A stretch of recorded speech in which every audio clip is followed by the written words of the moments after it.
Um, okay, so learning names and objectives today is basically for you to be able to define brand in your own words and state how a brand differs from a product and explain what brand equity is.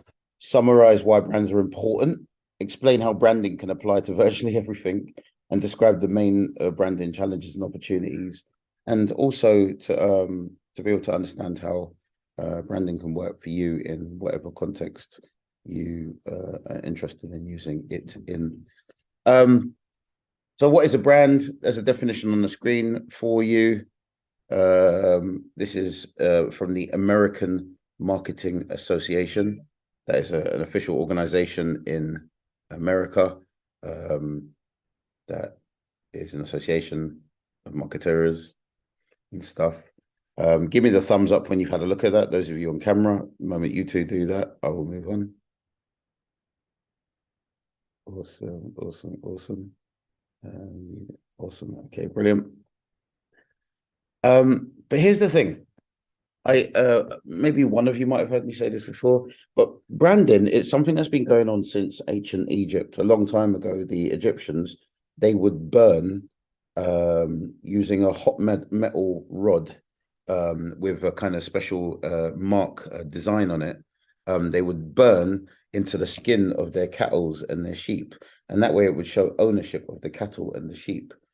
And that way, if somebody stole your cattle or your sheep, you like when the cops, whatever the ancient Egyptian cops might have been back then, um, what if the cops were able to get those sheep back, you'd be able to prove that it was you because it had your initials or your signet symbol burnt on the buttocks of the sheep or whatever, long time ago. Then coming more to modern ish Middle Ages. The word brand, it comes from an old Germanic word that means to burn, brand.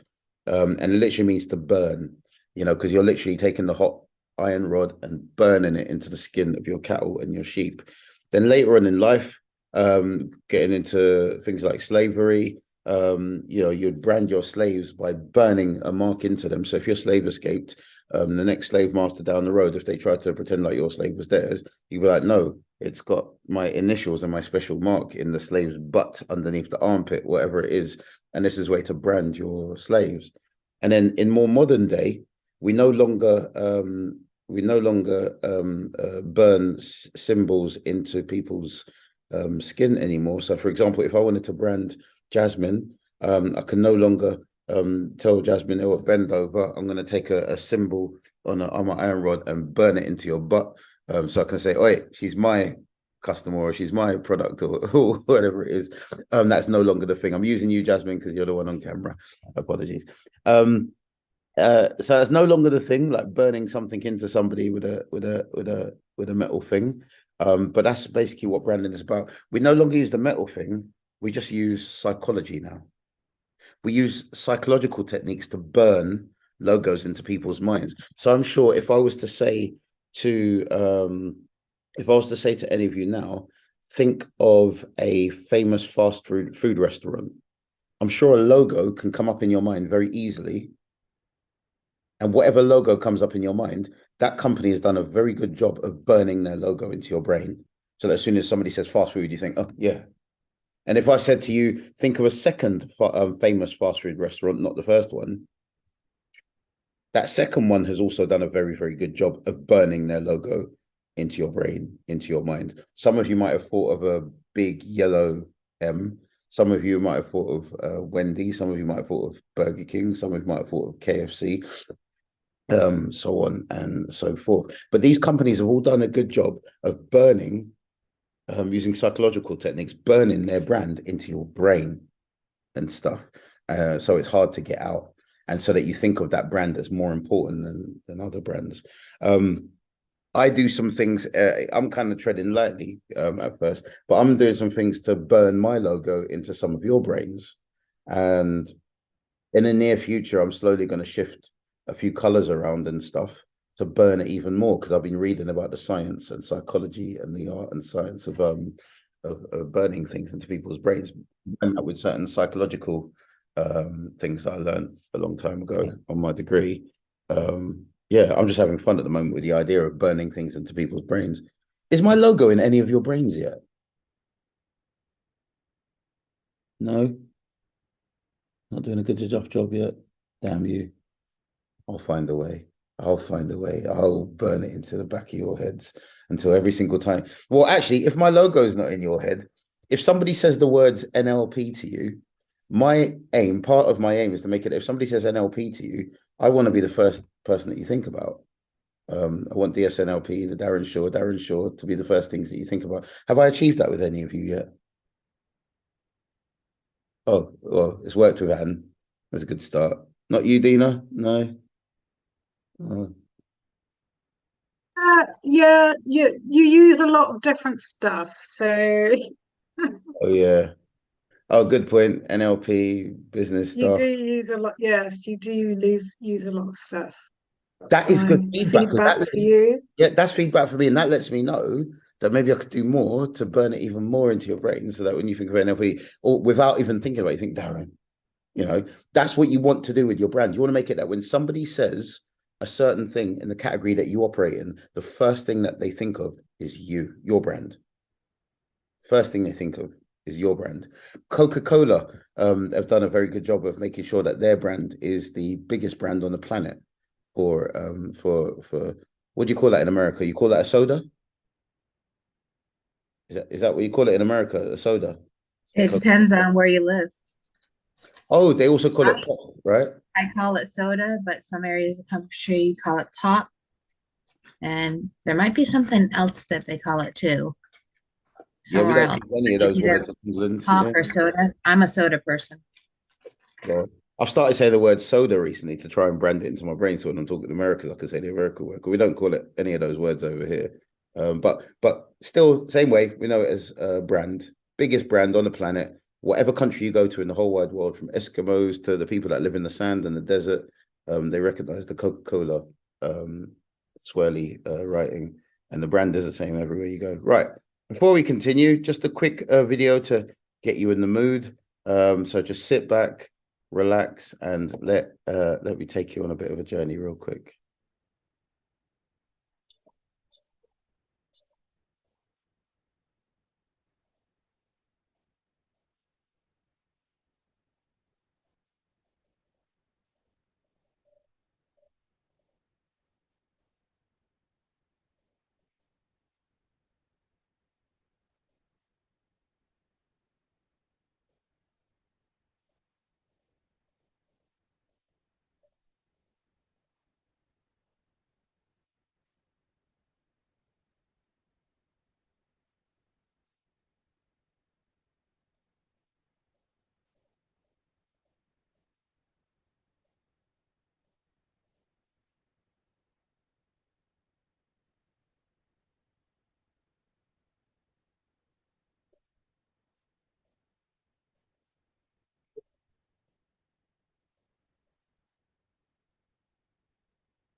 Hope that was okay. Not too dramatic for you. Awesome. So here we go. Um, there is power in the name and other associations. So just obviously you've got this information on the screen, but um, you know, Apple. I used to think Apple was something to do with Adam and Eve and discovery, but some say Apple is to do with Newton's discovery of gravity. And the Apple brand is about how it's been able to discover new ways of doing things. In the UK, I don't know if you have this in the US, but there's a battery brand called Duracell. And when you think of Duracell over here, you think of a bunny going on and on and on and on, because apparently bunnies and rabbits go on and on and on in nature. So they've associated that natural thing that bunnies do, going on and on and on and on and on and on with a battery, so on and so forth. So there's power in a name. Some people say a name of certain brands and it just makes people think things, so on and so forth. Same thing with especially the historical roots one there in the middle about British anything. In the UK, we've got British Petrol, British Airways, and even though many of the owners and many of the stock and shareholders might not necessarily be British, or the CEO might not necessarily be British, or whatever. In the UK, anything that's British, anything that's British is considered better than anything that's not British. Similarly, in America, more modern than this now, because of the interesting stuff going on with TikTok in America and some talk about banning TikTok or whatever. It's destroying the equity of TikTok in America, and it's making a lot of people, not everyone, but a lot of people switch over to something called Clapper. And Clapper, what a name for a brand. But Clapper, there's a lot of people that are jumping on Clapper. Why? Because it's American, and it's the all-American brand, and it was made in America. I've got a Clapper account, and it's not that great yet, but we'll see where that goes. But yeah, that conjures up, hey, all-American. Boom, boom, boom, boom, boom. So hope that makes sense. There's power in a name, and stuff. Boom, boom, boom. But what is it really? A brand is what you stand for. It's how you stick out or stand out in people's minds. It's what people think about your brand. And I love what Jeff Bezos says. He's the guy who founded and created Amazon. So if you notice, Jeff Bezos, even if you don't know his name is a personal brand. If he invests in something, there's going to be millions and billions of people that are going to want to invest it in as well, just because Jeff did. On top of that, he's got a very famous brand, Amazon, amongst other things. So these are people that really, really understand what brands are, and it all starts within your mind. It all starts within your mind. So if you've got a brand that you own, then it all definitely starts within your So your brand has signs, markers. So I've got a brand book for my personal brand, DSNLP, so that if I gave somebody the task of doing graphic design for me or doing some writing on behalf of me, my brand book will tell them with the psychology of how to do something in the style of DSNLP. Like DSNLP, I always want to put it on the right-hand side of the screen, at the top or the bottom. If it's on social media, I usually ask that it's at the top right-hand corner.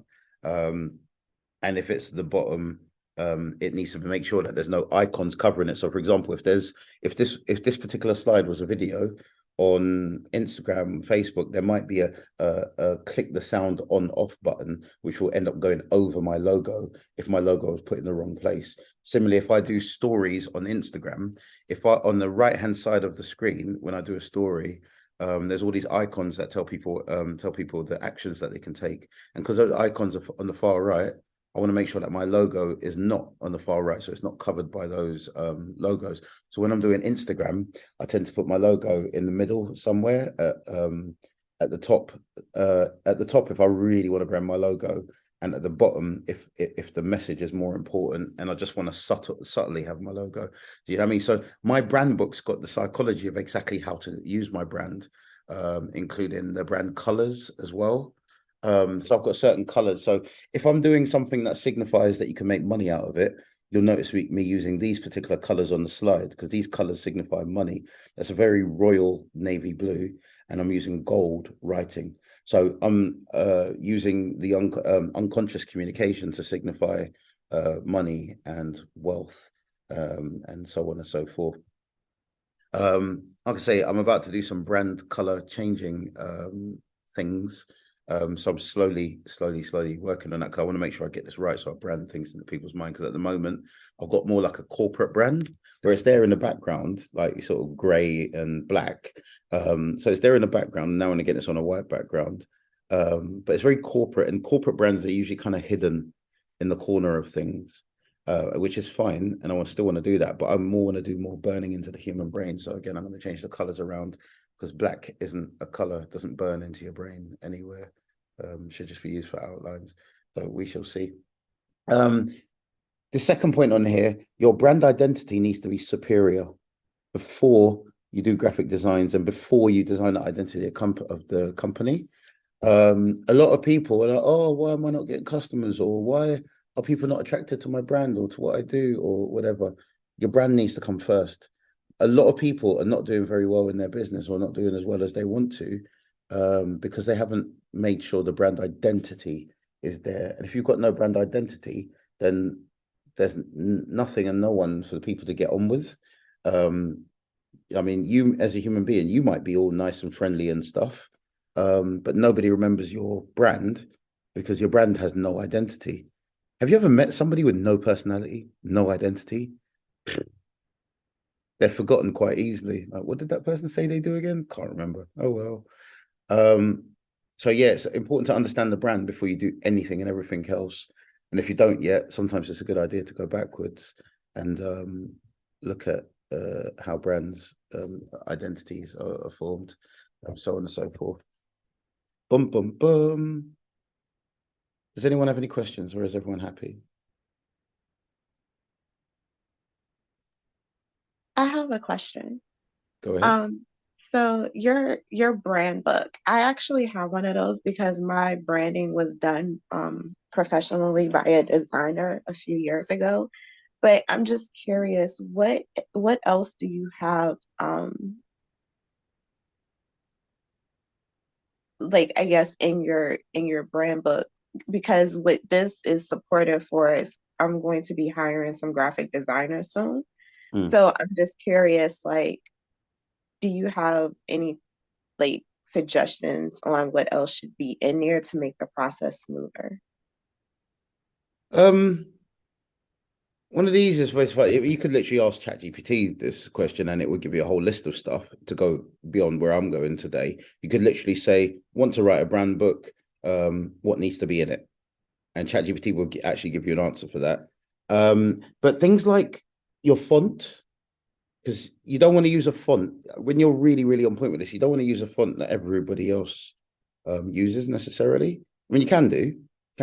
You can use like right now. This is using Arial font. You can use the same font that everyone else uses, but in an ideal world, you want a font that not everybody else is using. That helps to give your brand a very specific identity, and you'd be very specific about the size of the font. When people are reading your documents, the size of the font on your PowerPoint slides, the size. So the size of your font, the type of font. When I do some of my marketing, when I'm not using straightforward text like this, like straightforward Arial, I use something called Josephine Sans. It's a specific font that's easy to read, but it's also kind of got a slight snazzy look to it. I use Josephine Sans because I can find Josephine Sans when I am doing stuff on social media. It's in the various different applications that I use to design things, so on and so forth. I think it's in Canva as well. It's in Adobe Express, all these different graphic design things. So fonts, also your logo. It's, you know, in your brand book, there'll be a guide to say where specifically to place your logo and what not to do with your logo. Like, I don't want other people's logos sitting next to mine where possible, because I want to set my brand as being apart. I don't want any other competitive logo anywhere next to mine. I get it all the time, people saying, oh, I want to do a collaboration with you, and I'm like, well, what do you mean by that? And by the time they finish explaining, it's a straight no. They would love to see their logo next to my logo, and they pretend like it's it's just a collaboration. But unfortunately, I understand this branding psychological game better than most people, and I know not to be stupid enough to let my logo sit next to other people's. Because if my logo is next to other people, then people assume that all of the different values of my logo and my brand are aligned with the values of the other person's thing. And that's usually not the case. My values are quite, I don't know, quite out there. So that's another thing that'll be in your brand book, your values. Your values will be in there as well. I'm currently in the process of changing my brand book around, because I'm changing. I've recently just changed my logo, and I'm in the process of changing it some more in terms of the colors. Because again, I want my logo to be something that's burned into people's brains and it stays there for a really, really long time. I've even gone to the level of putting in my brand book the kind of images that I want associated with my logo, kind of images I want associated with my logo, the kind of people that I want associated with my logo. People that are growth minded, forward thinking, adventurous, curious, so on and so forth. I'm really thinking about my advice is definitely to just use ChatGPT to ask that question, what needs to be in my brand book, and it will give you a really comprehensive answer that's worth paying attention to. Used it months ago to do that, just to check what ChatGPT does and see if it does it in line with academic stuff. Nice question. Okay, so moving on. I think everybody's okay. Why is it important to have a strong identity? Well, first point, the rise of communications media. There's a very, very busy marketplace. There's lots of other practitioners of what you do. There's lots of other Reiki practitioners. There's lots of other people that say that they do energy stuff. There's lots of other people that say they're coaches. There's millions and millions of people that say they're consultants. There's millions and millions of hypnotists. There's millions and millions of yogi practitioners. You're not special. I'm sorry to break it to you. However, I mean, you're not special if you just use those terms. However, with branding, that's how you get to rise above the noise. Okay, that's how you get to rise above the noise. Instead of saying I'm just a NLP trainer, I've started incorporating I'm a DSNLP trainer, and I've got a symbol behind the word NLP, and that symbol is a symbol that means psychology.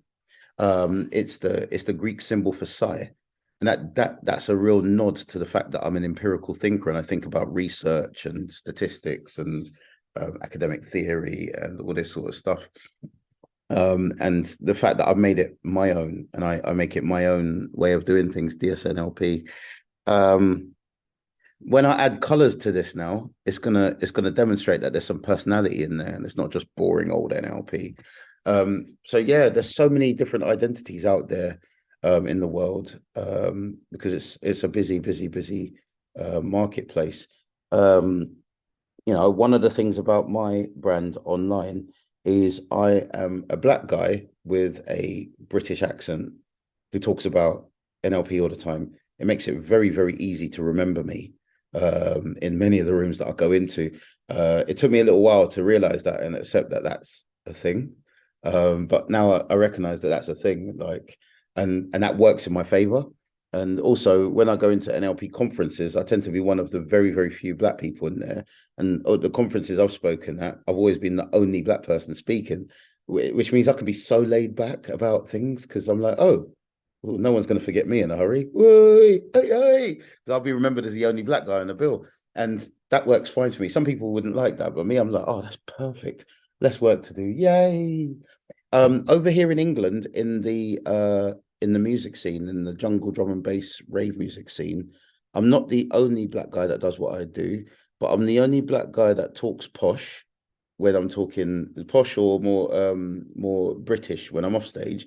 But when I'm on stage, You'd think I was born and bred in Jamaica and just flew over here for the freaking weekend or something. And that now and again I speak I speak like a Jamaican who's trying to speak British, like, yo, everybody, me I go talk English for you right now so you can understand what me I talk saying. Sorry, me I go try say that in English. Hello, my name is Darren and me is a Jamaican and me I try talk so you can understand my English. Hello. And then when I do that, people all over the world, they're like, oh my God, I love it, I love it, I love it. So there's people that like me because I'm a Jamaican who does his best to talk English so that you can understand me. It's so twisted.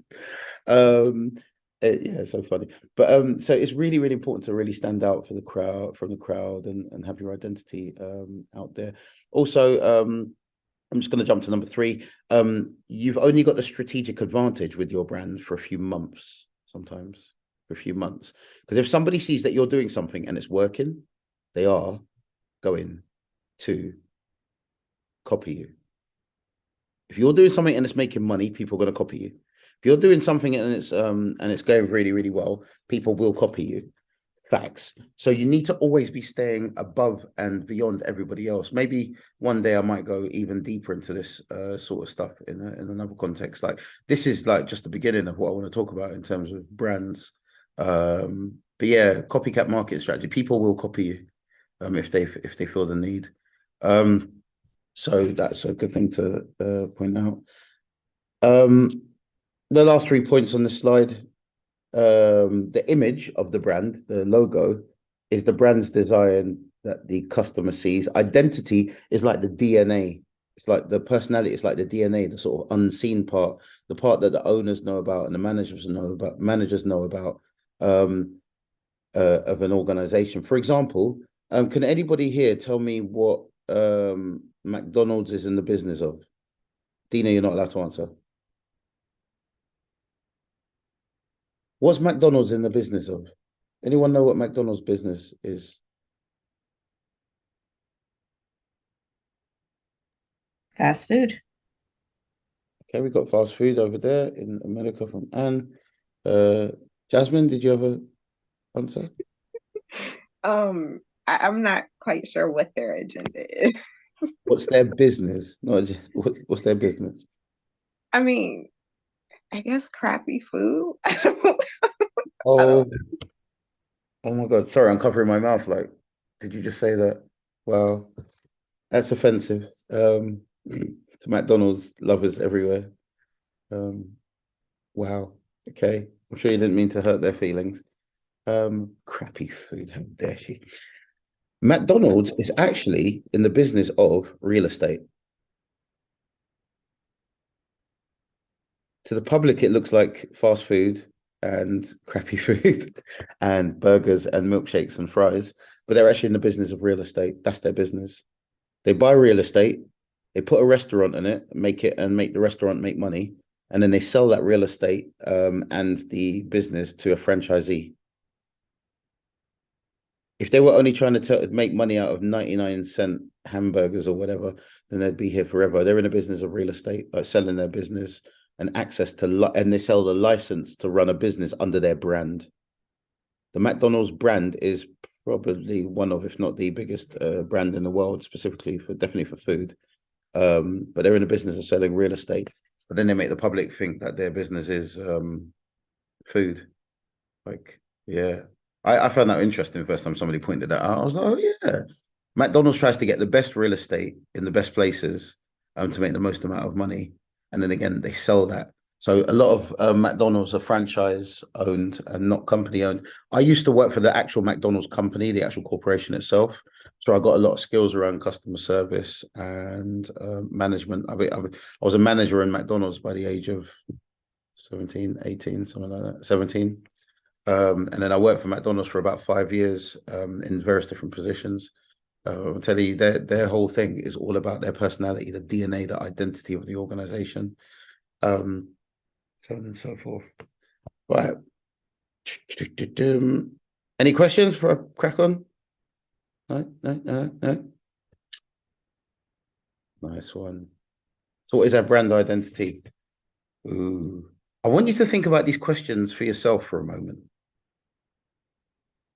in terms of whether you're branding yourself or you're branding an actual operation or project or company or whatever. Just think of one brand. Go through this question. What's the brand's vision and aim? What's his vision for the big gigantic future? 50 years into the future, like, what's your brand's vision? 50 years into the future from now. What's its aim? What's it aiming to achieve 50 years into the future from now? If you're thinking, what, 50 years? If you're hoping to make it that your brand only lasts for as long as you last, and then you die and your brand dies with you, that's one way to run a brand. Yeah, those kind of brands don't really last. And if you make enough of a powerful brand in your lifetime, somebody's going to steal it from you and take it and do their own thing. Unless you do what some brand owners do and they crash it before they die, or crash it because they're ill so that no one else gets it or gets hold of it. What makes your brand different? So think about all of the other people that do exactly what you do. What makes your brand different? And don't fool yourself into thinking it's different because I've got a different way of doing this.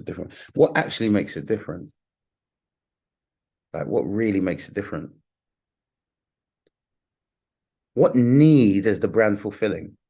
If there's no need that your brand is fulfilling, your brand will die. Just die. You know, in a recession or during a global pandemic, all brands that aren't really fulfilling any real need will be killed off and they will all die. Some of you might be aware that during the pandemic, some companies collapsed. They collapsed because they weren't valuable. They were non-essential. They had to die. You'll notice that during recession times, there's lots of brands that just collapse. They collapse because they were useless. They had no real value. And when it's time for people to cut back, they will cut back on useless things that don't really serve deep-seated needs and don't really help people in any real deep way. So I personally, I always love it when there's a recession, because straight away I'm thinking, oh, I wonder which brands are going to collapse. I wonder which ones are going to suffer. Now, sometimes for a recession or a pandemic or whatever, well, sometimes a brand will stay alive, even though there's been a recession, but not because it was useful, not because it was actually valuable. It will stay alive because there was a billionaire or multimillionaire that was behind it that kept it alive through the recession or kept it alive through the thing, but doesn't actually mean it was useful. So it's so important to make sure that your brand fulfills a need, a real need. You know, right now, I know there's a lot of people, when I decide to step into that arena with my brand, there's a lot of people who right now who have a need to survive. And they know that the only way to survive is to learn all of the necessary things to make sure that they can survive even through difficult times. That's a really extreme need. During difficult times like pandemics, recessions, whatever, there's some people that don't feel that very strong need to survive, and they'll just be like, oh, that's it, I'm depressed, anxious, and I give up. But there's other people that say, fuck this shit, I'm going to survive and I'm going to do really, really well, despite what's going on.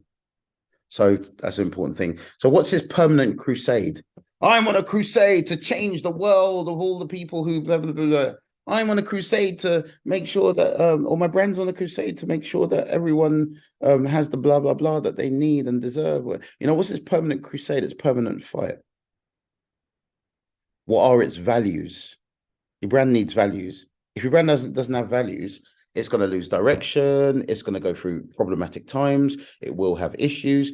The other day, I had a friend of mine call me, and she told me that she did some stuff that's very, very much out of alignment with her. Now, I'm just gonna tell you. I mean, I think we're all adults, and I think everyone who listens to this is going to be over the age of 18. But she basically told me that she slept with a man that had the smallest private part that she's ever seen in her entire life, and he was completely useless as a person, and he was very, very unhelpful, and he was adding more stress to her life. And she was very, very angry with herself that she was in a relationship with this guy. So her as a business, because she's a business herself, she was very, very out of alignment with doing a thing with this guy. And I said, what are your values? And she's like, what? I said, what are your values? What's important to you in life? And she goes, well, not this, not that. And I said, well, it sounds to me like you need to do a values realignment. You need to identify what your values are. I mean, I'm talking about business. I'm talking about sexual and interpersonal relationships at the same time, because this was an extreme example, and it just made me know that this can definitely be applied to personal things. But she was, she was really upset, and I was like, oh, look, it sounds to me like you need to identify what your values are, because here's the thing: business or personal life, if you know what your values are, when it's time to make important decisions, the moment you think of your values, it will help you to make important decisions. See, if you know what your values are, it will help you to make important decisions. If you don't know what your values are, you're going to keep making decisions that are going to make you upset. And you're going to be like, why is this happening to me? Why do I keep doing this? It's because you don't know what your values are. You don't know what your values are. You don't know what your criteria is. If you did, the first time you encountered certain things, you just wouldn't, you'd be like, no, that's out of alignment with my values. Straight no. Straight no. Values is a whole subject in and of itself. Last time I ran a course on values in December, just before I went Jamaica. That's a whole subject for those coaches amongst you who want to learn more about that sort of stuff. What is your brand's field of competence? What's it good at? My field of competence, is speaking clearly, communicating, teaching, branding, neurolinguistic programming, cognitive psychology, and the list goes on. I've got multiple fields of competence, but I like to make sure I narrow that down as much as possible. Personal development and change work. Personal development and change work. That way it's easier to not confuse people. Like Dina was saying, I'm so good at so many things. So if somebody came to Dina and said, what does Darren do?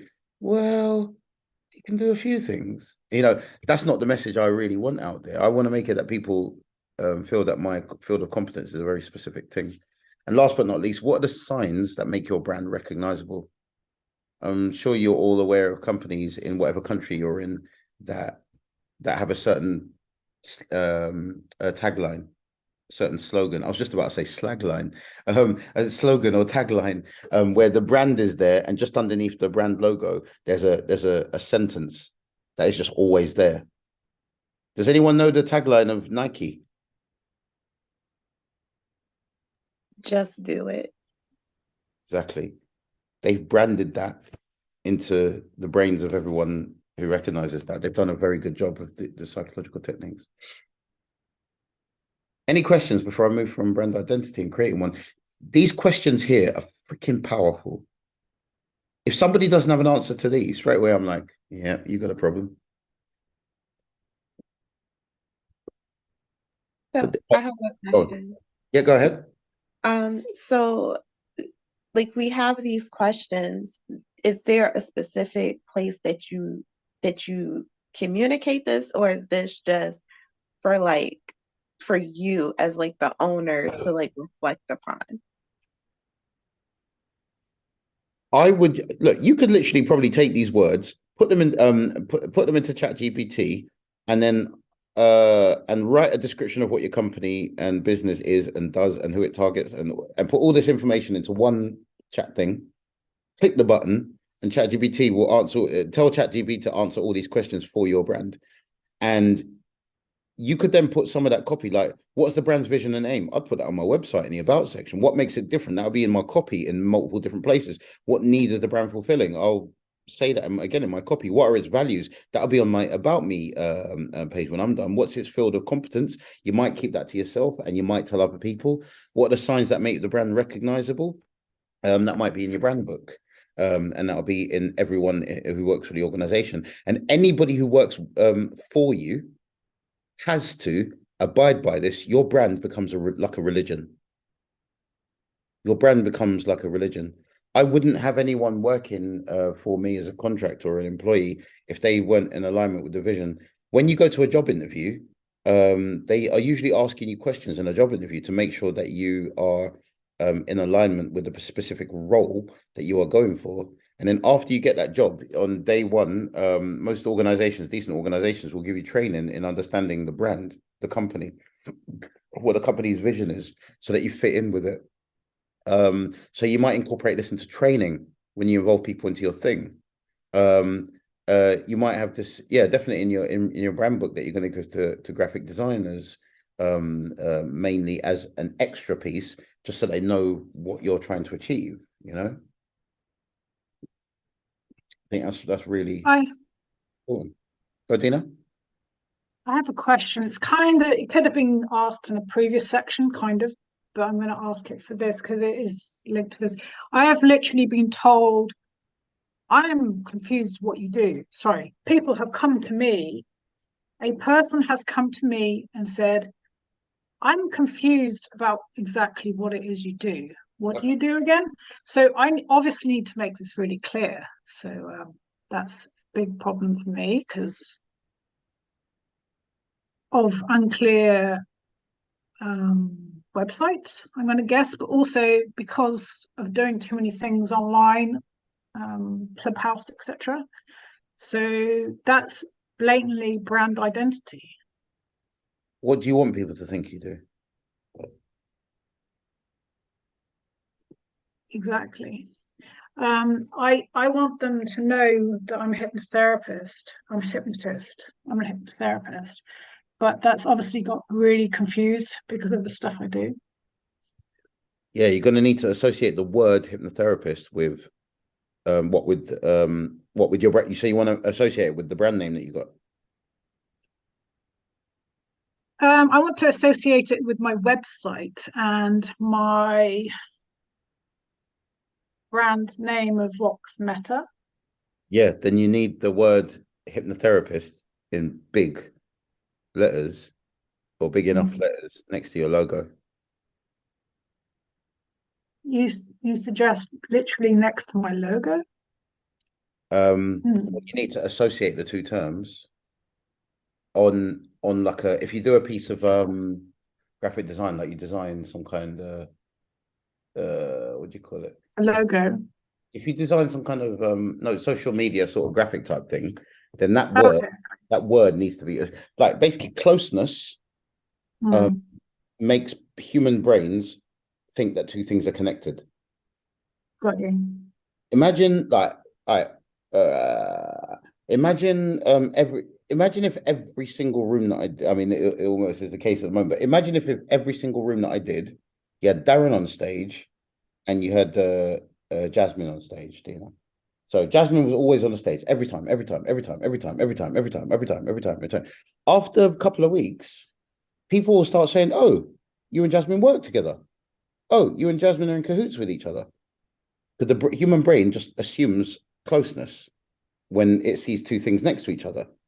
And then I'll be like, well, no, she's just always in the room. She's a supporter. But no matter what, people's brains will say, well, no, like always closeness. So if you notice, like, even though I like you all than that, and I'll give you all the little mod badge thing and that just to show that everyone on stage is we all sort of trust each other or whatever. Or that I trust you or Michael or whatever it is. I won't do that all the time. So if I did it all the time, it would dilute my brand, Darren Shaw, and then it would just cause like potential confusion. So I try to make sure I'm on stage. Either if I'm on there by myself, I'll just be the mod by myself. And if you notice, because you know, at the moment I want to help Michael because Michael went for a thing last year where he lost his voice for a while, and he couldn't do what he loves the most, teaching and doing hypnosis type stuff. So now he's back in the game again. I just want to help him because I know he's got a wealth of knowledge and stuff. So when he comes onto my stage straight away, I give him the green bean and it's Darren and Michael. And I'll let him talk and do his thing and teach and train and let everyone knows what it is he's got an offer at the moment. And then when the rest of some of you guys might come on the stages on Clubhouse or whatever,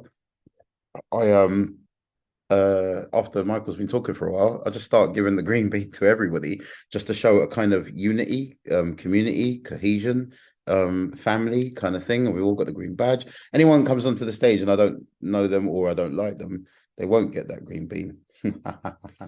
Because well, you're not a part of the thing, innit? So association. So you need to associate the word hypnotist with logo. If you've got brand ideas beyond that, way out into the future, then you need to have a think about what you're trying to achieve there. But you need to associate the word hypnotist with logo. You need to associate the image of change work and stuff with logo. You need images of like maybe stock images of a human being looking really depressed and down and downtrodden one moment, and then your logo appears on the screen and it makes a sound or whatever, and then next thing you know, that same human being's got a big smile on their face and they're cheering and they're punching the air, associating your logo with change, associating your logo with a specific thing, and then making it that video is on social media and all that sort of stuff. And then when people come to your website, the moment that they land on your website in big letters, straight away, let people know what it is you do straight away. Like no playing about with that one. No holding back. So yeah, maybe you need to do more stuff to associate your logo with the things that you want to associate with, so that when people think of your logo or think of you, they know straight away what it's for. You know, does that answer some of your question? It does answer that specific question, but of course, I've got another idea, so that just makes me even more complex. You know what? I'm going to do a quick brand. You're doing a Silky. Love it. One question only. God. Silky, if you're listening to this recording at a later date, you are a brand in yourself. Everyone here, when you think of for those of you who have met Silky, which I think is all of you, and I'm going to cut this bit out of the recording anyway, but when you think of Silky, what do you think of straight away? If you had to describe her in 2 words. 2 words. Inquisitive and curious. Inquisitive and curious. Lovely. Dina. I was going to say the same as Jasmine, pretty much. Yeah, she's very good with questions. She likes to ask questions on lots of different subjects. They're very on point questions. 2 Yeah. words. Yes. But she's branded herself without even thinking about it. And you've met Silky a couple of times. Yeah, you have. If you had to say 2 words to describe Silky, what would they be? I would say kind of ADHD-ish. She goes off. She thinks of something and squirrel. Another word. Okay, ADHD is squirrel. Okay, Well, cool. if you have a dog, a dog sees a squirrel and it's like, oh, goes off and does that thing. See, in my mind, I see her as very, very inquisitive Yes. and funny. She says things sometimes, and I'm just like, stop. Just stop. Great sense of humor. Well, no, it's not even it's not a sense of humor. That's just her. She is funny herself. She is funny. Funny as hell. Like Darren, yeah, I know what you mean about cutting off the wrong people. My husband's parents don't like them. Cut them off. My parents-in-law. And I'm like, stop it.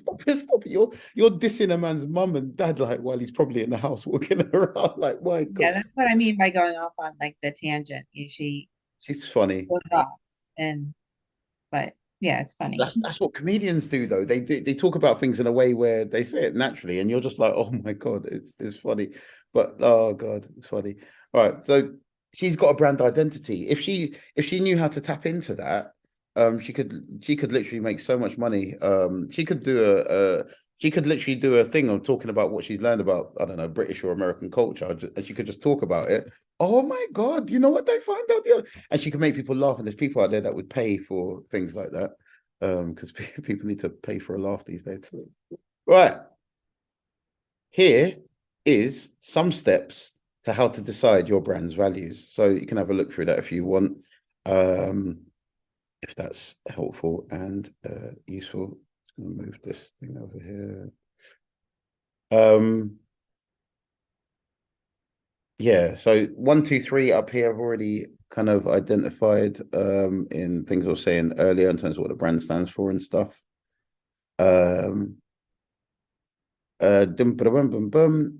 Something a lot of people don't really do properly, define the target audience. A lot of people don't do this. But when you're defining your values, you've got to define what the target audience is about, because it's got to be your values because you're the one operating the organization. But what are the values of the target audience? There was something that Anne said to me the other day that's made me think, and I was having a conversation with another marketer the other day, and Anne was saying that she would prefer She would probably prefer when I'm doing very serious presentations, and would probably prefer me turning up looking serious and maybe having a shirt on or something, as opposed to some t-shirt saying "fuck you, asshole," or not that I wear a t-shirt saying that. But Anne was saying that it comes across as more serious, and I was thinking, I've been milling that over in my mind on a philosophical thing, like where do I sit with that? And you know, it's because I was running a company with loads of t-shirts saying "fucking love drum and bass." My house is just filled with t-shirts like that, and it's got me thinking now. When I go to the Philippines, I'm going to get a whole bunch of DSNLP t-shirts because I like wearing t-shirts. That's where I'm comfortable. So I'm probably going to get loads of cotton t-shirts saying DSNLP, and I'm going to look into getting actual dress shirts with the logo DSNLP. Maybe, but I don't want to look too much like a Mormon Latter-day Saint or Scientologist, where they've got really professional looking shirts, but they got a logo on it. So I want to be polo shirt with a logo. yeah, exactly. Polo shirts and that. Something a lot of people don't do, and it's a skill. Analyze the competitive. Analyze the analyze the competitive landscape. This is a particular skill, analyzing the competitive landscapes. A lot of people don't know how to do this. Analyzing the competitive landscape. One of the ways of doing that is to look out into who's my competition. Anyone that says that they have no competition, you're kidding yourself, and that's complete bullshit.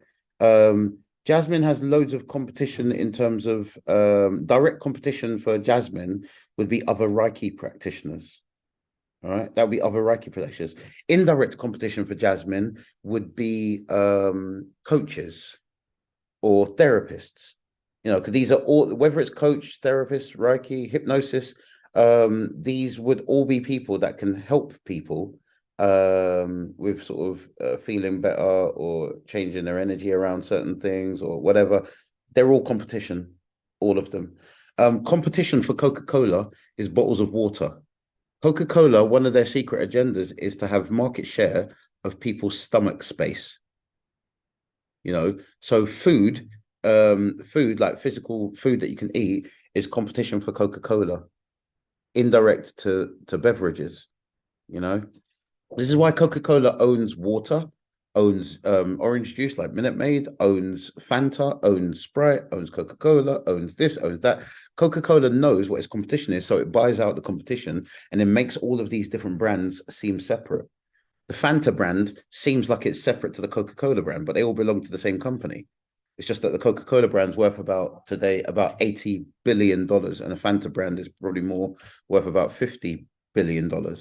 You know, but these different brands are operated in different ways. You know, they've tried to make the Fanta brand not seem like it came from Nazi Germany, Fanta, and stuff, and they've tried to make it seem like it might be a bit more American or whatever. And they don't want people thinking about the fact that it came from Nazi Germany, because that shows that Coca-Cola actually was making money in Nazi Germany from Hitler's world, at the same time making money from the all-American world, and making Coca-Cola seem more all-American, making Fanta seem all German, all Nazi. And then after the wars were over, Coca-Cola then bought the Fanta brand into its American side of things and made it seem like it's been there all along, sort of thing, and then helped the rest of us to forget or not know the history of the Fanta brand. Same thing with Ford and IBM. They helped to operate Nazi Germany, and they've made sure that you know, everyone's not really looking at that because but yeah, you need to analyze the competitive landscape and look at who's your real competition. Who's your real competition? My competition is people who teach NLP. That's my direct competition. My indirect competition is, I don't know, and other coaching approaches, I guess. But even then, they're not, because I've made sure I've done what I can to learn how all the other approaches work and incorporate the parts of what work into what I do. And because I've incorporated the parts of what work in other things into what I do, my thing has a kind of superiority thing that where I need to, I'll apply certain parts of certain things or whatever. So people are like, oh, what's the difference between CBT and NLP? Well, actually, I'm certified in CBT as well. And there's elements of cognitive behavioral therapy that are actually within my branch of NLP, because I'm helping you with your cognitions. And there's loads of cognitive stuff that you'll learn on my thing. I'm helping you to change your behavior. And the only part of what I do is that I don't do therapy. So and then I separate out and say, well, therapy is about helping people to feel better. Therapist, it's about helping people to feel good. I'm not about helping people to feel good. I'm helping people to feel different and feel changed, like so a bit different. But again, be aware of your competitive landscape. Again, that's an art form. One of the tools that I use to analyze the competitive landscape and the industry that I'm operating in is, and some of you might have seen this before, SMART. No, not SMART. Sorry, I read the wrong thing. Sorry, my brain's not working right. SWOT, not SMART, SWOT. You can do a SWOT analysis of your business, but you can also do a SWOT analysis of the external world, of the industry that you work in.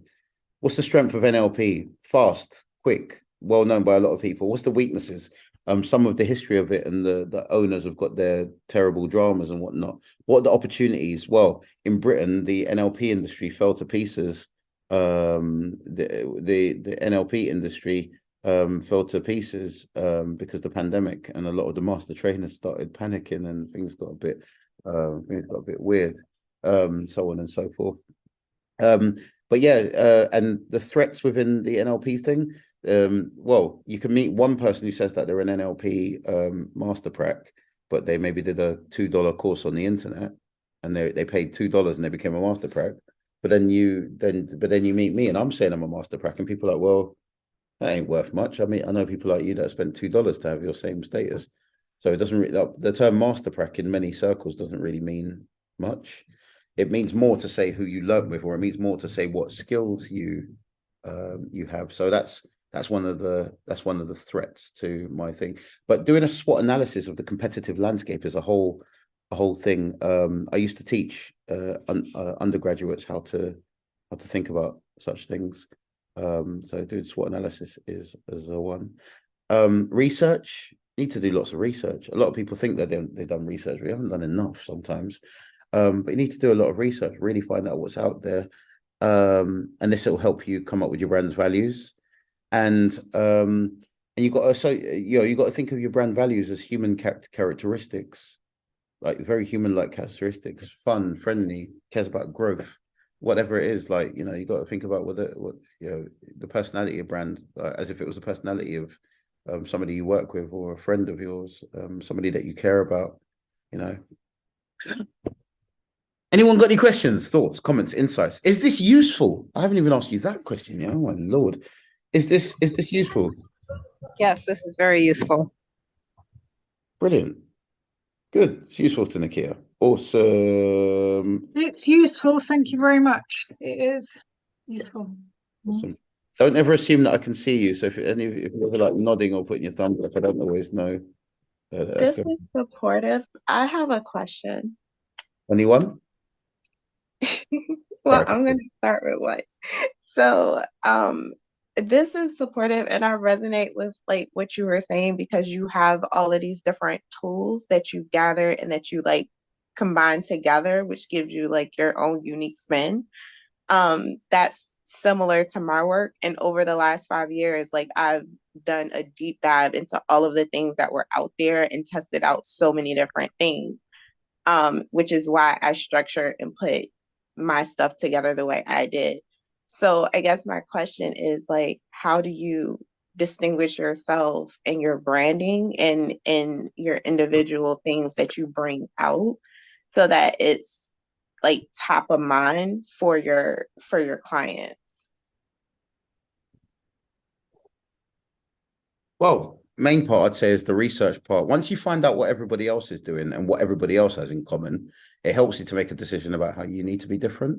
So after I did lots of research in the field of NLP and stuff, and in terms of how trainers are, and I identified that it's so important to be able to talk like a normal person. So most NLP masters and trainers often struggle to do that. Talk like a normal person who isn't doing anything, who looks like they're or sounds like they're not doing anything. That is something that is very, very unique about me. If you actually meet any master trainers, you'll feel that they're doing some kind of hypnotic thing with the way that they speak. If you meet certain people, I'm thinking of a guy right now who's like one of the top in the world, and they'll be like, well, when you come to think about certain things, you'll come to realize that you look at things from a certain perceptual position, and it will help you to identify what kind of mission you're on at the moment. And they're speaking like in a hypnotic voice like that, even when they're speaking sort of normally, quote unquote. If you met Richard Brandler, he'd be like, well, there's a part of you which knows that the blah, blah, blah, blah, blah, blah, blah. If you meet John Grinder, the other co-founder, he'd be like, well, you look deep down and then you think about different modeling processes and about incorporating the unconscious mind with the conscious mind and blah, blah, blah, blah. If you were to meet Milton Erickson before he died, he'd be like, now you can't listen to the sound of my...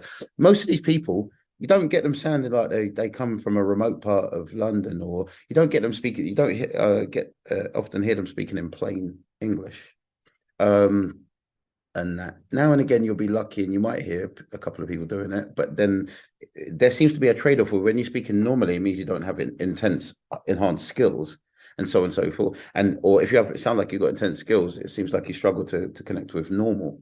So normal average person can connect a bit more with me than they can with, and can connect more and learn with me than they can with other people, which is why I constantly get hired in the UK. I'm hiding from being hired.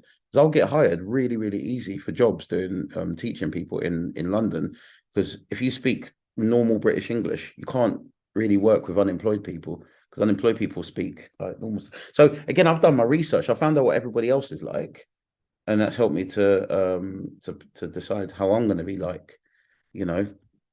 On Clubhouse, a lot of the really, really confident speakers on Clubhouse, confident sounding speakers on Clubhouse, they speak really loud and fast, and they tell you what you can do and how you can get in touch with your motivational self. Because if you get your business going in the right direction, that's going to help you get to where you're going. Blah, blah, blah, blah, blah, blah, blah. So people in this room, click the share button now. Put a 1 in the chat if you agree with me. Blah, blah, blah, blah. All of this kind of stuff, like being at church. A lot of these people clearly have been influenced by preachers. Me, I stay quiet. I do the complete opposite. I stay quiet. I do things with my visuals and with my Clubhouse bio to make it that if you did look at me, you'd be like, who's this guy who's not saying anything? Why is he modded? How come he's up on stage? How come the moderator just said his name? Oh, that's my man Darren from across the pond. What's it called? So, oh God, oh crikey, just got an interesting message from and a lot of people are older, and this guy's not saying nothing. But there's moderators or people running the room respecting him. Why the hell is that going on? But here's the thing. When I do talk, when they make me talk, the stuff that I say is on point with the name of the room. It's profound. There's a story involved. I say stuff that's proper on point, stuff that's of extreme value. So when I talk, there's always something, and you might hear me telling a story. People are like, oh, I never looked at things that way before. And then after that, I'll try to shut up. And then sometimes the person who's running the room says, Darren, could you say more on that thing? And I'm like, okay, if you insist. I mean, I'm just tired here, really late in America, but I'll give you another answer. And it seems like there's value oozing out of what I'm saying. And that's just the throwaway statements that I make. And then that makes people follow me like crazy. I went into a room yesterday and I was in the audience because I didn't want to go to the stage. It was like, where are all the real men? And it was a room run by Catcher Con. And I stayed in the audience and he was like, oh, there's my man Darren in the audience. And I was thinking, no, I'm not getting up onto this stage. I might have Anne the next day saying, Darren, I noticed that you were in a where's the real men room? Or Dina might be like, Darren, I noticed you were in a real men room. What was that about? And I'm like, I have to explain myself. But find out what everyone else is doing, all your competitors are doing in your field, and then do something that's different, that makes you stand out. Because by now, people that are your potential customers have gotten bored of seeing the same thing everywhere. So you've got to be a little bit more exciting and be a bit more of whatever it is everyone else isn't. It's not difficult for me to do what I do, because usually on Clubhouse, I'm one of the few British voices in a room, not the only British voice, but one of the few British voices in the room, and I sound like